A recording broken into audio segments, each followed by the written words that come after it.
قرآن ہے میرا رہنما، قرآن شفا ہے، نور ہے قرآن، جلا دل کی میرا قرآن، رضا رب کی میرا قرآن، قرآن قرآن۔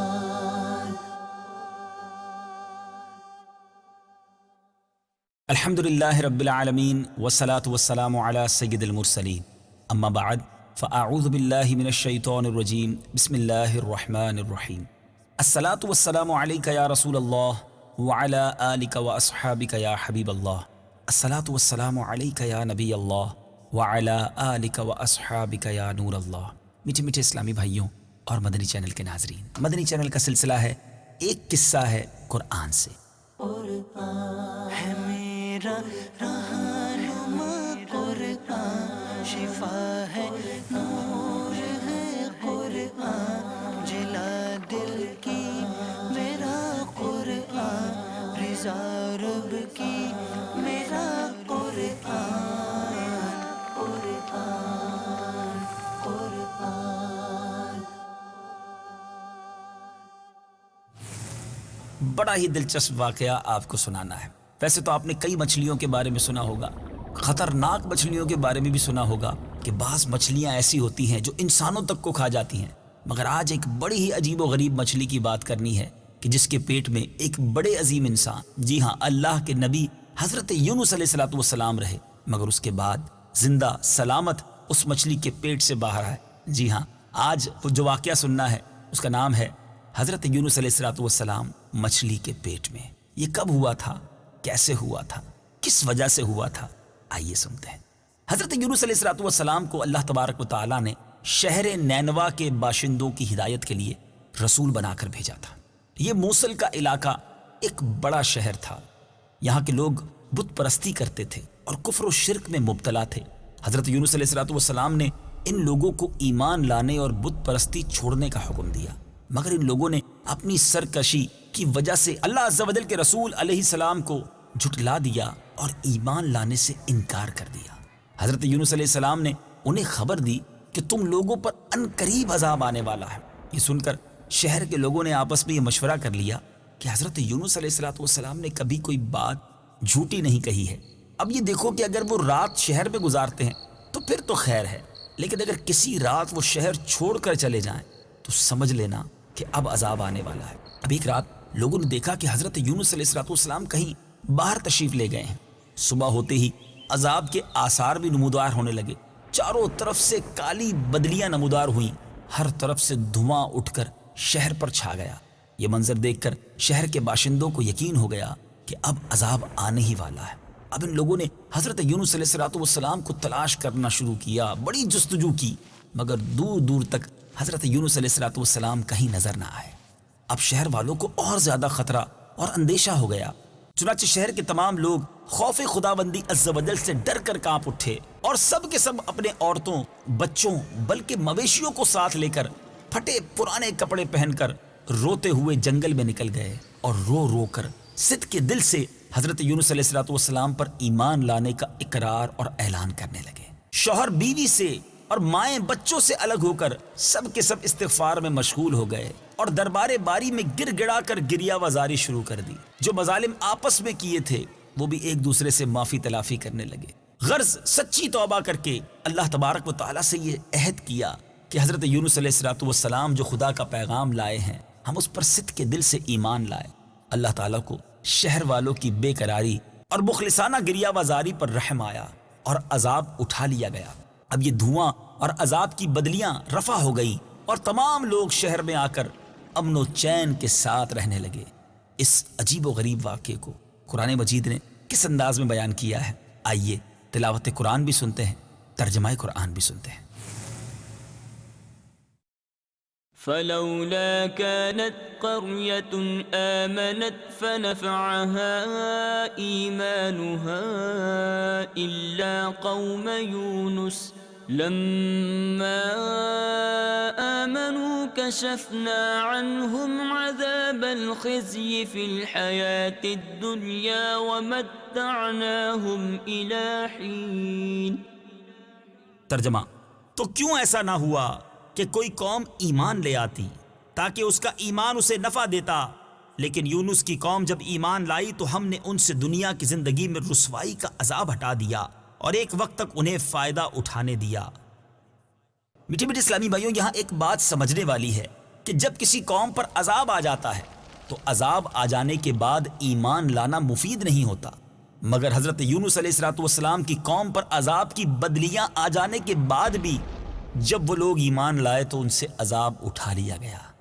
طبرانی شریف کی روایت ہے کہ شہر نینوا پر جب عذاب کے آثار ظاہر ہونے لگے اور حضرت یونس علیہ السلام باوجود تلاش و جستجو کے لوگوں کو نہیں ملے تو شہر والے گھبرا کر اپنے ایک عالم کے پاس گئے جو صاحب ایمان اور شیخ وقت تھے اور ان سے فریاد کرنے لگے. تو انہوں نے حکم دیا کہ تم لوگ یہ وظیفہ پڑھ کر دعا مانگو: یا حی حین لا حی و یا حی یحیی الموتى و یا حی لا الہ الا انت. چنانچہ لوگوں نے یہ پڑھ کر دعا مانگی تو عذاب ٹل گیا. بعض روایتوں میں کچھ اور وظائف بھی ملتے ہیں. میٹھے میٹھے اسلامی بھائیوں، عذاب تو ٹل گیا، اب حضرت یونس علیہ السلام کہاں تھے اور پھر یہ واقعہ آگے کیسے بڑھا؟ حضرت یونس علیہ السلام شہر کے قریب آئے تو آپ نے شہر میں عذاب کے کوئی اثر کو نہیں دیکھا.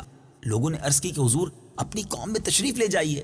تو آپ نے فرمایا کہ میں اپنی قوم میں کس طرح جا سکتا ہوں؟ میں تو ان لوگوں کو عذاب کی خبر دے کر شہر سے نکل گیا تھا مگر عذاب تو نہ آیا، تو اب وہ لوگ مجھے جھوٹا سمجھ کر قتل کر دیں گے. آپ یہ فرما کر غصے میں بھر کر شہر سے پلٹ آئے اور ایک کشتی میں سوار ہو گئے. یہ کشتی جب بیچ سمندر میں پہنچی تو کھڑی ہو گئی. اب وہاں کے لوگوں کا ایک بڑا عجیب و غریب عقیدہ تھا کہ وہی کشتی سمندر میں کھڑی ہو جایا کرتی ہے کہ جب کشتی میں کوئی بھاگا ہوا غلام سوار ہو جاتا ہے. چنانچہ کشتی والوں نے قرآن نکالا، قرآن دازی کی تو حضرت یونس علیہ السلام کا نام نکل آیا. تو کشتی والوں نے آپ کو سمندر میں پھینک دیا اور کشتی لے کر روانہ ہو گئے، اور فوراً ہی ایک مچھلی آپ کو نگل گئی اور مچھلی کے پیٹ میں جہاں بالکل اندھیرا تھا آپ قید ہو گئے. مگر اسی حالت میں آپ نے یہ آیت کریمہ لا الہ الا انت سبحانک انی کنت من الظالمین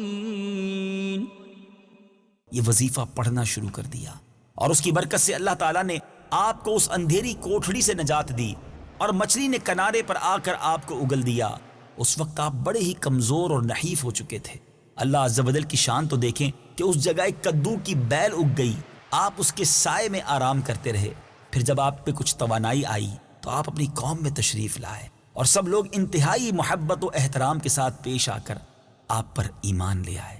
میٹھے میٹھے اسلامی بھائیوں، اس واقعے سے ہمیں یہ بھی پتہ چل رہا ہے کہ یہ آیت کریمہ جو آج کل ورد کیا جاتا ہے یہ حضرت یونس علیہ السلام نے مچھلی کے پیٹ میں پڑی تھی، اور اللہ تعالیٰ نے اس مبارک آیت کی برکت سے آپ کو مچھلی کے پیٹ سے نجات عطا فرمائی.